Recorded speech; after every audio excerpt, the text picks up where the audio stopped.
In this lesson, I'm going to share with you how you can create natural, realistic pet portraits with pastels.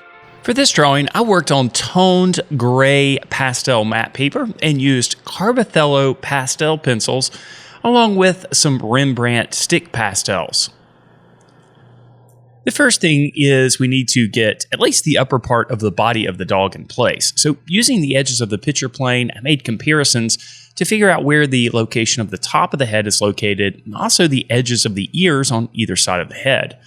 Then using this loose information, I made a few horizontal strokes to determine the location of the eyes and the snout of the dog. In the beginning stages of the drawing, I'm drawing very loosely and lightly and holding the pastel pencil very low on the shaft to create light marks on the surface. Then using some of the information I already had in place, I started to determine where the lower part of the chin of the dog is located. So once we get a basic contour of the head of the dog in place, we can use this contour to make comparisons to find the actual location of the snout, the mouth, and the eyes. Then from there, I went ahead and drew the contour lines for the remaining lower portion of the body. Also used the pastel pencil here to make a few marks on locations where I see contrast in value. So underneath the chin of the dog, we have some wrinkles there, so I wanted to plan that out here with the white pastel pencil. At this point, I see that I need to make a change to the location of the eye on the left side, so I do that very quickly and loosely, again using the white pastel pencil. Then once I felt confident with the location of the facial features, I went back over the contour lines and refined them a bit. Then it was time to start applying color, and I started with the eyes since this location will be the focal point of the piece. Several colors are used here. I used a terracotta color that's similar to a burnt sienna, also yellow ochre, and a bit of cream. Then it was time to add the dark parts of the eye, the pupil, again preserving an area of highlight in the middle. Now, I used a combination of blue and dark brown to create a more natural black here instead of just using a black pastel pencil. You can see how layering these two colors leads to a black, but it's a more colorful black. And we'll use this combination throughout this piece as well. Now I wanted to get a little bit of lighter value in place just to evaluate the values of the eye, so I went ahead and added a bit of a light cream. And then also I wanted to have some contrast with the background and the foreground. So I decided to use a cooler bluish color in the background that's still light in value so that it would contrast with the warmer colors that I would add to the dog. Now to define the edge, I used a little bit of light gray there and a little bit of modeling up there at the top to indicate some of the form of the head, but we'll come back to that later. From there, I decided to move on to the left ear, and it has a lot of dark spots in this location. And here again, I chose to use a combination of dark blue and dark brown over the top to create a more colorful black. Then using a cream-colored pastel pencil, I went ahead and filled in some of the lighter values as well. Now, this combination of dark blue and dark brown is a great way to create a more natural-looking black. Despite this, I still went back with some of the black pastel pencil to make a little bit of a value change in areas, make the shadows a little bit stronger. I did the same thing with a white pencil over the top of some of the cream applications, again to create a little bit more variety in the value. So even in the areas that are really light and dark, we still see variation of value, and this is crucial to creating a realistic image. Then I started moving my way across the face from left to right. I'm doing this because I am right-handed. I'm trying to keep the palm of my hand out of the pastel as much as possible. Using a warmer medium gray, I started to add some of the areas where we see some subtle shadows. And I enhanced this a little bit more than what we see in the reference photo. I wanted to create a little bit more contrast and a little bit more of an illusion of a three-dimensional form here. So by increasing the contrast in value, I was able to achieve that. Now there is quite a bit of color here as we move to the end of the snout, so I used a light pink initially with some brown to create that color. We'll go back and enhance that pink in that area a little bit later with a stick pastel. Then I continued to do some more modeling on the upper portion of the head here.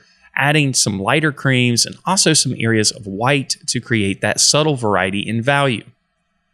Now onto the snout. Again, my combination of dark blue and dark brown here. You can see how the dark brown covers over the top of the dark blue. It may take a few layers if you decide to do this project, but you can build up a very natural looking black. But even still in this area, I went back with a black pastel pencil to make the nostrils darker and to enhance some of the shadows around the snout. Then I added a few highlights using a white pastel pencil, and since we've already got some pastel material in place, the highlights aren't overly strong. I decided to add a little bit more color to the coat of the dog here. A little bit of a yellow ochre is added. And then we moved on to the second eye here. Again, using the same combination of colors. Somewhat of a terracotta color with a dark brown and also some yellow ochre. And then here again, I chose to use a combination of dark blue and brown to create the darkest areas of the pupils. I continued this as I added some of the dark spots around the eye, again layering the dark blue and the dark brown with a bit of black over the top. Directional stroking is important here, so as you apply pastel to the surface, you want to think about the direction that you're pulling the stroke. These strokes should flow in the same direction as the fur is growing, so it's crucial to think about the texture that you see as you're applying the material to the surface. Now working my way to the right side of the head, again adding additional colors, exaggerating them just a bit, with a little bit of yellow ochre and then a bit of cream over the top to blend it in. I continued the background color over the edge of the head here, again creating that contrast between the cooler blue in the background and the warmer cream in the foreground. Then I worked my way back down to the snout and the under portion of the snout there. Well, I guess this is the center of the snout. Again, using my combination of dark brown and dark blue. Here again, I decided to exaggerate the colors a bit to make the drawing a little bit more lifelike, adding a bit of burnt sienna in areas. And then I added a few indications of some of the lighter whiskers using the cream right on top of our dark combination of blue and brown. With a pastel stick, I went back and enhanced the pinks here at the end of the snout, again enhancing the color just a bit to add a little bit more realism. I added a few whiskers with a dark warm gray, and then softened these applications by going back over the top with a cream pastel pencil. Then it was time to model the right side of the face. I started with a medium to light warm gray and then worked that in and blended that material with a bit of the cream before going back with a white pastel pencil to enhance the highlights. And while these shadows and highlights are subtle, they really do create the illusion of three-dimensional form. Then I moved on to the right ear, and the process here was the same as the left ear. First, I initially created the spots, both the light ones and the dark ones, and then went back with a cream pastel pencil to create some of the fur. Then I moved down to the bottom of the chin here, again applying the cream, enhancing the colors, making the shadows as strong as possible to create contrast to create a three-dimensional illusion. With the bulk of the head fully rendered, it was time to move down to the body. And here again, I decided to enhance the shadows right underneath the snout to make the head look like it protrudes a little bit more. If you make a stronger shadow on the neck underneath the head, it's going to make the head feel like it protrudes a bit more. Also decided to enhance the coat of the dog here with a bit more color, adding a brownish yellow ochre.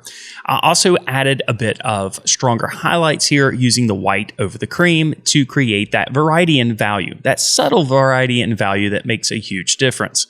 You can see here that, again, I worked from the left side of the body to the right to keep the palm of my hand out of the pastel material. This allowed me to work in sections on the body of the neck. So those initial lines I drew to establish the areas of darker value or contrast in value that I saw in the neck, I treated those as individual sections, completing each section before moving on to the next. Working our way to the last section of the body of the dog, again, I added some warm grays and even some stronger, darker grays underneath the chin to make those shadows a bit stronger before working my way down to the very bottom of the picture plane.